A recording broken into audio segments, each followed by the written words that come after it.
सलोमी हिंदी व्याकरण कक्षा 7 पाठ 2 वर्ण विचार। मुख से उच्चारित सार्थक ध्वनियों के लिखित रूप को वर्ण कहते हैं। जैसे अ, आ, का, खा, या, रा आदि ये जो अक्षर हैं इन्हें वर्ण कहते हैं। वर्ण भी कह सकते हैं और अक्षर भी कह सकते हैं। इन्हीं वर्णों के सार्थक मेल से किसी शब्द का निर्माण होता है। जैसे ताजमहल का निर्माण हुआ है इन्हीं अक्षरों में से, जो आ से लेके आहा दो बिंदी तक वो तो स्वर हुए, और जो का से लेके श्रवण तक जो अक्षर हैं उनसे हम जोड़ के ताजमहल, ऐसे ताजमहल ये पूरा बन गए। यानी कि सार्थक मेल से किसी भी शब्द का निर्माण होता है। जैसे ये हुआ ताजमहल, दर्शक, पानी आदि। अब यहाँ दिया है वो ऊपर दिए गए पानी, दर्शक तथा ताजमहल शब्द की रचना कई वर्णों और ध्वनियों से मिलकर हुई है। तो वर्णों से भी और ध्वनियों से भी मिलकर हुई है।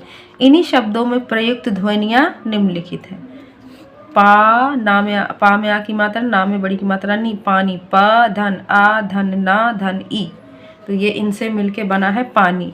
ऐसे ही दर्शक भी है और ताजमहल भी है। स्पष्ट है कि पानी शब्द 4 ध्वनियों के मेल से और दर्शक शब्द 7 ध्वनियों के मेल से तथा ताजमहल शब्द 10 ध्वनियों के मेल से बना है। ध्वनि अर्थात इन्हें स्वर भी कहते हैं। ध्वनि का मतलब स्वर भी होता है। और छोटे छोटे खंड नहीं दिए जा सकते, इन ध्वनियों को ही वर्ण कहते हैं।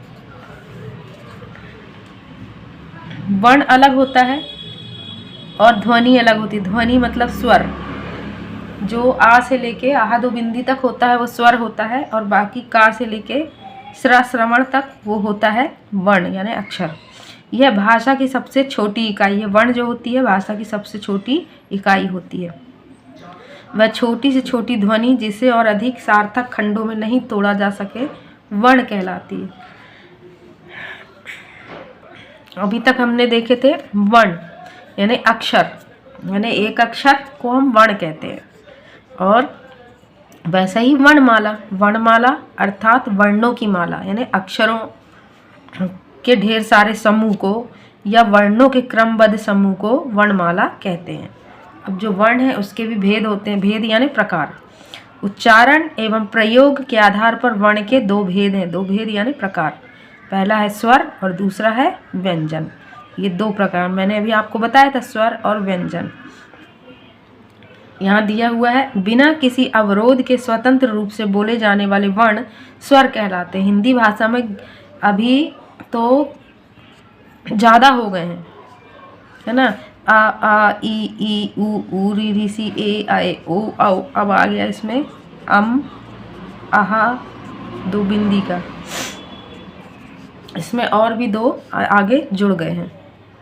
हम यहाँ देखेंगे जैसे ये आ, आहा, और आहा 2 बिंदी का।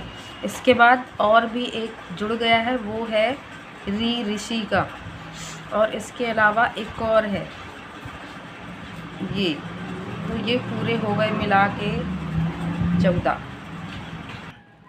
अभी हमने पिछले उसमें देखा था वर्ण के भेद, अब हम देखेंगे स्वर के भेद। उच्चारण में लगने वाले समय के आधार पर स्वर के 3 भेद होते हैं। जैसे कि यहाँ दिया स्वर के भेद ह्रस्व स्वर, दीर्घ स्वर और प्लुत स्वर। तो हम सबसे पहले देखेंगे ह्रस्व स्वर क्या होता है। जिन स्वरों के उच्चारण में बहुत कम समय लगता है उन्हें ह्रस्व स्वर कहते हैं। ये 4 होते हैं, जैसे अ ई उ री री। तो इनमें बहुत जल्दी बोल लिए हमने, है ना, ज़्यादा समय नहीं लगा, तो इसलिए ये वाले ह्रस्व स्वर कहलाते हैं। दूसरा है दीर्घ स्वर। जिन स्वरों के उच्चारण में ह्रस्व स्वरों से दुगना समय लगता है उन्हें दीर्घ स्वर कहते हैं।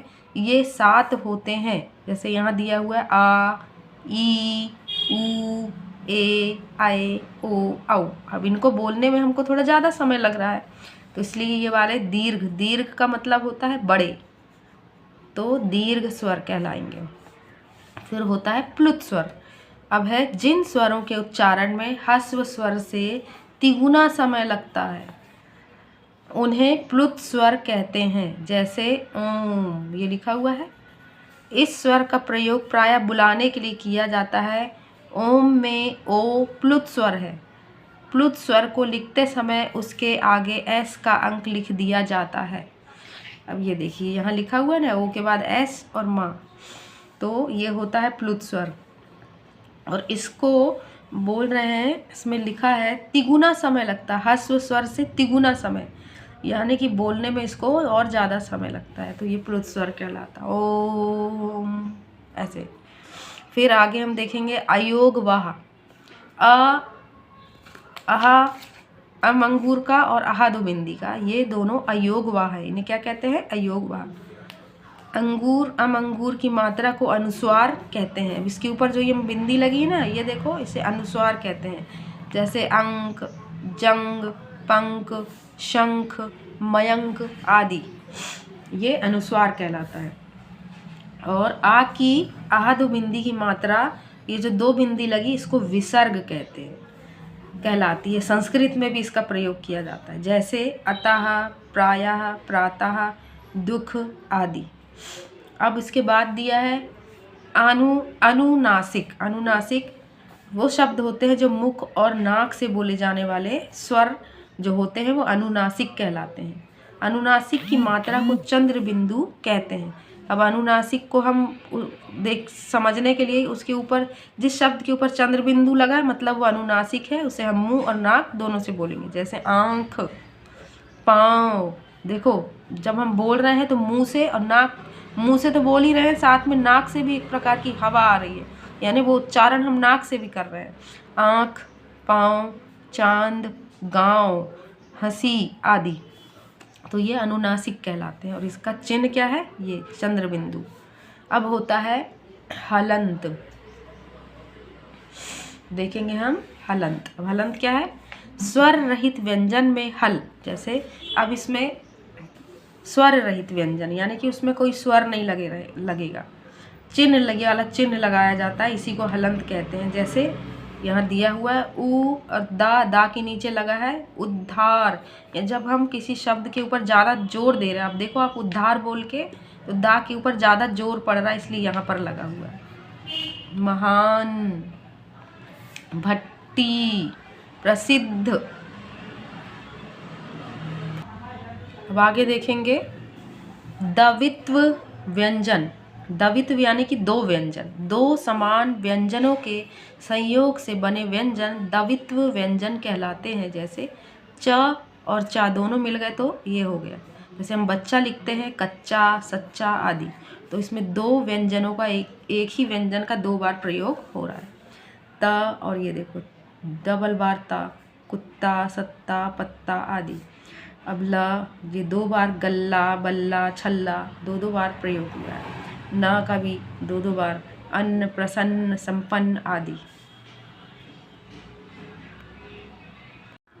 अब यहाँ दिया हुआ है स्वरों की मात्राएं। अभी तक हमने यहाँ तक देख लिए थे द्वित्व व्यंजन, अब हम इसके आगे देखेंगे स्वरों की मात्राएं। स्वरों के उच्चारण में लगने वाले समय के आधार पर ही इनको दर्शाने वाले संकेत, अब ह्रस्व अथवा दीर्घ, अपन ने ये देख लिए, पढ़ लिए, ह्रस्व क्या होता है और दीर्घ क्या होता है। स्वर सूचक चिन्ह जो होते हैं वो मात्रा कहलाते हैं। तो ये यहाँ पर दिया हुआ है, स्वरों के ये संकेत चिन्ह ही व्यंजन के साथ जुड़कर मात्रा के रूप में अपनी उपस्थिति दर्शाते हैं। अब देखेंगे, जैसे दिया है स्वर आ ई, ये स्वर दिए हुए हैं, अब इनके साथ मात्रा लग गई है। देखो आ के साथ आ की मात्रा लगी है, छोटी ई के साथ छोटी ई की मात्रा, और बड़ी ई के साथ बड़ी ई की मात्रा, ऊ के साथ छोटा ऊ, बड़ा ऊ के साथ बड़ा ऊ। ये जो हमारे स्वर होते हैं जी, आ जो होता है बस इसे छोड़ के बाकी ये जो है आ, इसमें जो मात्रा लगी हुई है ये वाली, ये आ की मात्रा। अब हो गया ई, लेकिन हम इसको कैसे दर्शाते हैं? इसकी मात्रा ऐसे दर्शाते हैं और इसकी मात्रा ऐसे छोटी ई, और ये है बड़ी ई। बड़ी ई को हम ऐसे दिखाते हैं, बड़ी ई की मात्रा इस तरफ आती है, ये जैसे ये लग गया। यहाँ से इसमें लगा दिए ता में, इसको फिर से कर लेते हैं ऐसे, ये लग गई इस तरफ को बड़ी की मात्रा। उसके बाद क्या दिया है ये देखेंगे, ये ऊ दिया है तो छोटा ऊ ऐसा रहता है, ये दिया है तो ये बड़ा ऊ ऐसा होता है। तो ये जो मात्राएं हैं, फिर यहाँ दिया है देखो, यहाँ भी स्वर दिया है, री ऋषि का, एड़ी का, यनक का, ओखली का, औरत का, इसमें भी मात्राएं लगी। री ऋषि में देखो ये मात्रा लगी है ना, ए में ए की मात्रा ये कहलाती है, जैसे ए एड़ी का। तो लेकिन ए की मात्रा कैसी होती है, ऐसी। और आए, अब जब आए है ऐसे तो यहाँ पर क्या लग जाएगी, दो मात्रा लग जाएगी, एक ये वाला ए और एक ये वाला, दोनों मिलके दो मात्राएं हो गए। ओ अब हो गया ओ, तो ओ की मात्रा कैसी होती है ये, और औ की, आप तो बड़ी क्लास में आ गए हैं, आपको तो पता है कि कैसी होती है, ये हो गया। तो ये सारा है आपका स्वरों की क्या क्या मात्राएं होती है।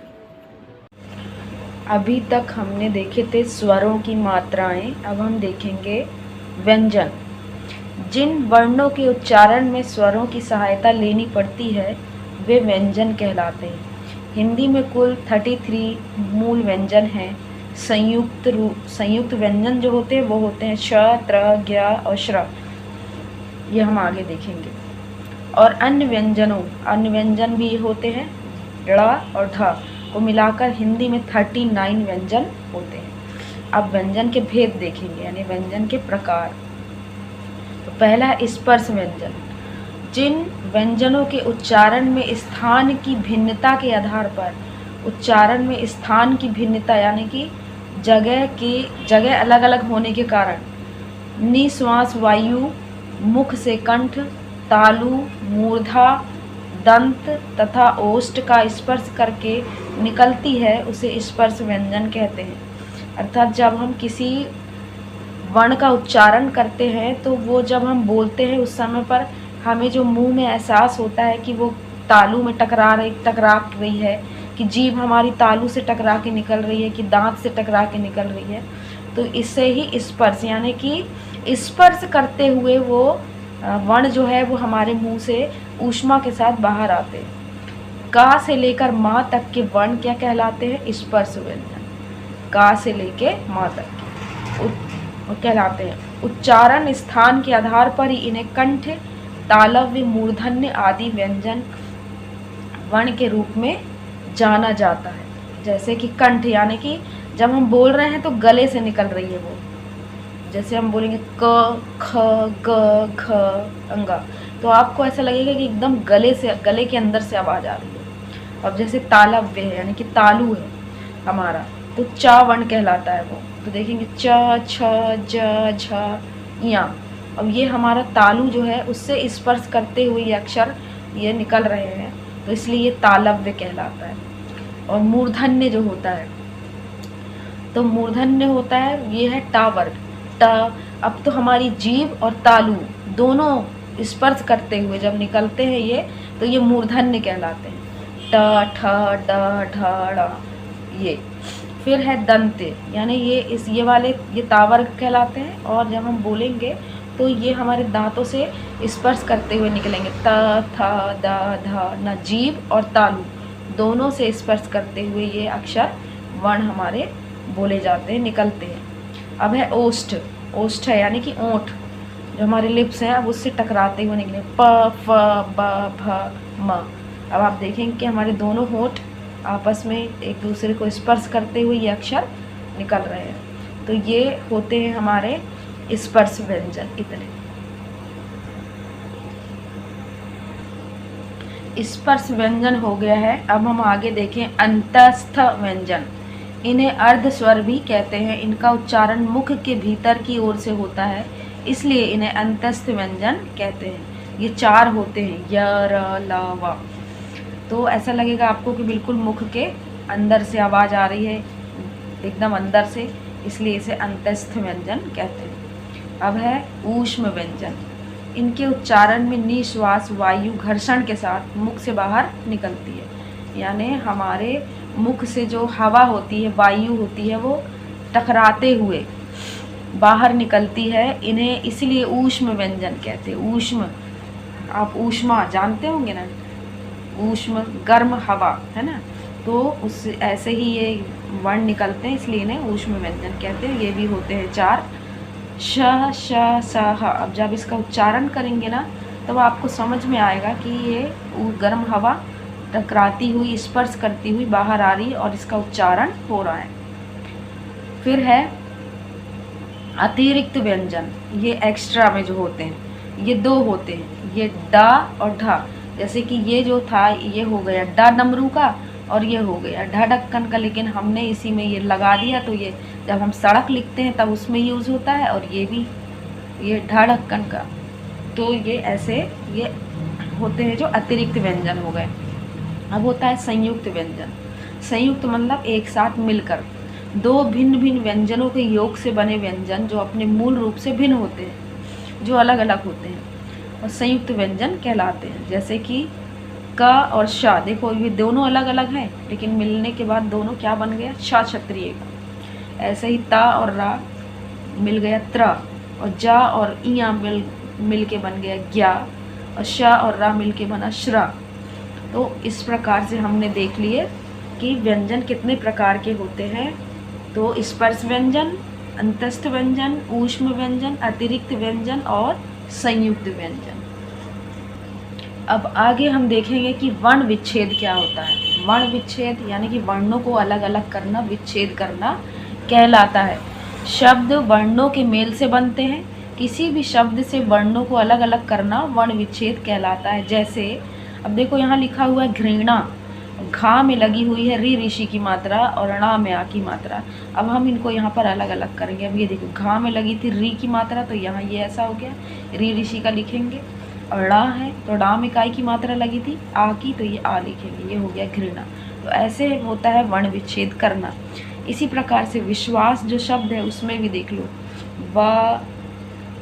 वा में छोटी की मात्रा लगी तो ई, और श तो ये वाला शक्कर का, और विश्वास तो वा में का क्या मात्रा लगी आ, तो ये लगी, और सा विश्वास। तो इस प्रकार से विच्छेद करते हैं। फिर पत्नी, अब देखो पा के बाद आ सुनाई दे रहा है ना स्वर में, प तो आ लिखेंगे, फिर त, फिर उसके बाद नी तो ना धन ई, तो ऐसे हम विच्छेद करते हैं। फिर मनुष्य, माँ के बाद आ सुनाई देगा छोटा म, फिर अ, फिर न, फिर ऊ, नू ना में ऊ की मतलब नू, श या, और या में क्या और या के बाद क्या सुनाई दे रहा है आ, मनुष्य, तो या के बाद आ सुनाई देगा, तो इसलिए हमें आ लिखना है। इस प्रकार से ये वर्ण का विच्छेद करते हैं। अब आगे देखेंगे, जैसे हमने जो अभी तक पढ़ा है ना उसको हम आइए दोहराएं। ये दिया हुआ है वर्ण जो है, वर्ण यानी अक्षर भाषा की सबसे छोटी इकाई है। वर्ण को और छोटा नहीं किया जा सकता। वर्णों के क्रमबद्ध समूह को वर्णमाला कहते। क्रमबद्ध मतलब एक क्रम से जमे हुए हैं ना, क ख ग घ अंग, उसी को क्रमबद्ध कहते हैं। समूह को वर्णमाला कहते हैं। वर्ण के 2 भेद होते हैं। भेद मतलब प्रकार, एक होता है स्वर और एक होता है व्यंजन। फिर स्वर के भी 3 भेद होते हैं। ये स्वर के 3 भेद होते हैं। तो ह्रस्व स्वर, दीर्घ स्वर और प्लुत स्वर, स्वर के भी 3 प्रकार होते हैं। अब व्यंजन जो होता है, अब व्यंजन के भी 3 भेद होते हैं, स्पर्श व्यंजन, अंत्यस्थ व्यंजन तथा ऊष्म व्यंजन। अब स्पर्श व्यंजनों की संख्या कितनी है? 27 है, और इसमें का से लेके माँ तक के सभी वर्ण आते हैं। अंतस्थ और ऊष्म व्यंजनों की संख्या 4 है, और शब्द से वर्णों को अलग अलग करना वर्ण विच्छेद कहलाता है। अब आगे हम आएंगे, आइए अभ्यास करें। यहाँ उचित विकल्प पर सही का निशान लगाइए। यहाँ दिया हुआ या, र, ला, वा कौन से व्यंजन? तो ये हैं अंतस्थ व्यंजन। जब इनको बोलते हैं तो ये महसूस होता है कि हम अंदर से बोल रहे हैं। फिर है श, श, श, ह कौन से व्यंजन है? ये हैं ऊष्म व्यंजन, क्योंकि जब हम इनको बोलते हैं तो गर्म हवा हमारे मुंह से बाहर निकलती है। फिर का वर्ग का उच्चारण स्थान क्या है? तो है कंठ यानी कि गला। फिर जो वर्ण मुख से बिना किसी अवरोध के बोले, बिना किसी अवरोध यानी बिना किसी रुकावट के बोले जाते हैं, क्या कहलाते हैं? वो कहलाते हैं स्वर। हम इन स्वरों को आसानी से बोल सकते हैं।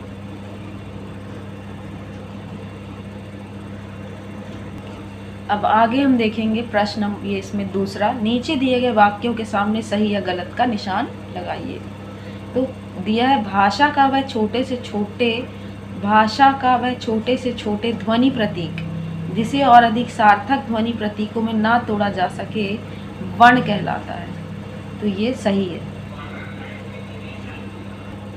अब आगे दिया है वो जो सही और गलत का निशान लगाए में, का वाला हम देख चुके हैं, खा वाला देखेंगे। वर्णों के समूह को वर्ण विच्छेद कहते हैं, गलत।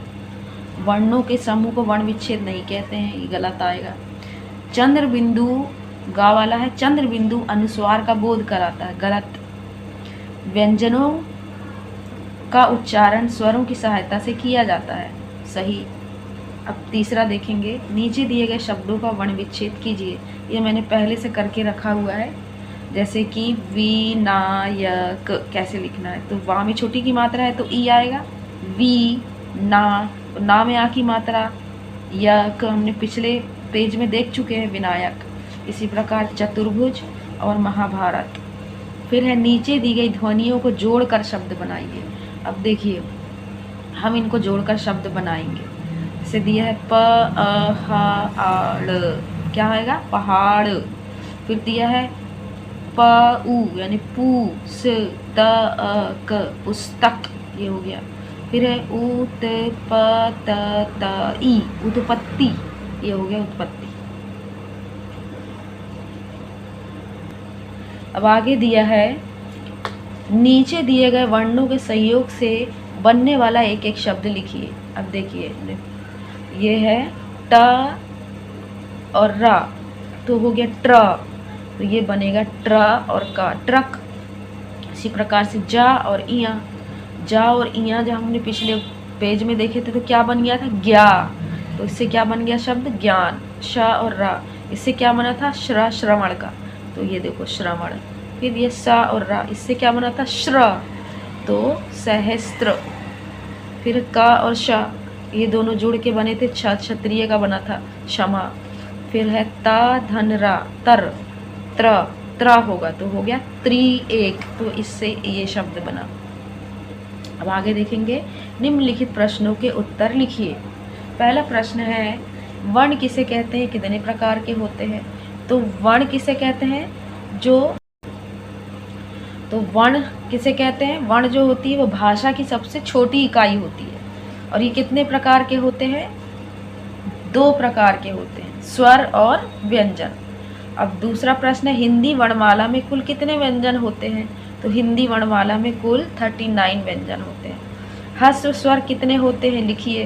तो ह्रस्व स्वर भी होते हैं 4, अ, ई, उ, री। इनको बोलने में बहुत कम समय लगता है। अनुस्वार, विसर्ग, अनुनासिक और हलंत क्या होते हैं? उदाहरण देते हुए बताइए। अब हम देखेंगे अनुस्वार, विसर्ग और ये क्या होते हैं। आगे हम देखेंगे कि अनुस्वार क्या है। तो जो अम की जो मात्रा होती है, ये ऊपर लगती है ऐसे, उसे अनुस्वार कहते हैं। ये ऐसे लिखी जाती है, जैसे कि अंक, जंक, पंक, शंख, मयंक आदि। अब उसके बाद है कि विसर्ग किसे कहते हैं। तो विसर्ग ये दिया हुआ है, और विसर्ग क्या होता है? जब आहा 2 बिंदी का, देखो आ के बाद 2 बिंदी लग गई है, इसे विसर्ग कहते हैं। और ये हम ऐसे लिखते अतः, प्रायः, प्रातः, दुख आदि। अब आगे है आपका अनुनासिक क्या होता है। तो अनुनासिक ये है मुख और नाक से बोले जाने वाले स्वर अनुनासिक कहलाते हैं। अनुनासिक की मात्रा को चंद्र बिंदु कहते हैं। अनुनासिक की मात्रा को क्या कहते हैं? चंद्र बिंदु कहते हैं, जैसे आँख, पाँव, चांद, गाँव, हंसी आदि। अब उसके बाद है हलंत किसे कहते हैं। तो स्वर रहित व्यंजन में जहाँ पर ये लगा होता है, नीचे चिन्ह लगाया जाता है, उसी को हलंत कहते हैं। जैसे दिया है उद्धार, महान, टी प्रसिद्ध। जब हम किसी शब्द के ऊपर आप बोल कर देखेंगे ना इसको, तो इस शब्द के ऊपर ज़्यादा जोर पड़ रहा है और वहाँ पर ये चिन्ह इसलिए लगाया जाता है, ये हलंत कहलाता है। तो ये आपके उस प्रश्न का उत्तर हो गया। अब आगे का प्रश्न है, व्यंजन कितने प्रकार के होते हैं? 5वां प्रश्न, उदाहरण सहित लिखिए। तो हम यहाँ पर देखेंगे कि 5 प्रकार के होते हैं, मैंने पहले से लिख रखा है। स्पर्श व्यंजन, अंतस्थ व्यंजन, ऊष्म व्यंजन, अतिरिक्त व्यंजन और संयुक्त व्यंजन। जो मेन होते हैं वो होते हैं स्पर्श व्यंजन, अंतस्थ व्यंजन और ऊष्म व्यंजन। और एक चीज में देखते हैं, अब है स्पर्श व्यंजन, है ना। व्यंजन अब जो हम देख रहे थे कितने प्रकार के होते हैं व्यंजन, तो व्यंजन के भेद तो स्पर्श व्यंजन है पहला। तो ये जो होता है कि ये क्या होता है, टकरा कर हमारे मुंह से बाहर निकलते हैं ये शब्द, जैसे कि निश्वास वायु मुख से कंठ, तालु, मूर्धा, दंत तथा ओष्ठ स्पर्श करके निकलते, इसे स्पर्श व्यंजन कहते हैं। ये मैंने आपको पहले भी समझा दिए हैं और ये पूरे दिए हुए हैं कि कितने होते हैं, 27 होते हैं। और अब देखेंगे अंतस्थ व्यंजन, इन्हें अर्ध स्वर भी कहते हैं। इनका उच्चारण मुख के भीतर की ओर से होता है, इसलिए इन्हें अंतस्थ व्यंजन कहते हैं। ये 4 होते हैं, य, र, ल, व। आगे हम देखेंगे ऊष्म व्यंजन, तो इनके उच्चारण में निश्वास वायु घर्षण के साथ यानी टकराते स्पर्श करते हुए मुख से बाहर निकलती है, अतः इन्हें ऊष्म व्यंजन कहते हैं। ये भी 4 होते हैं, श, श, स, ह, ये भी 4 होते हैं। फिर अतिरिक्त व्यंजन और है फिर है संयुक्त व्यंजन। अतिरिक्त व्यंजन जो होते हैं ये 2 होते हैं, ये होते हैं ड़ और ढ। फिर है संयुक्त व्यंजन, 2 भिन्न व्यंजनों के योग से बनते हैं। योग से मतलब इन्हें जोड़कर बनाया जाता है, संयुक्त व्यंजन कहलाते हैं। जैसे कि का और श षटकोण का, तो ये बन गया श। फिर ता और रा तो बन गया त्र, जा और इया तो बन गया ज्ञा, और श और रा बन गया श्र। तो ये होते हैं संयुक्त व्यंजन।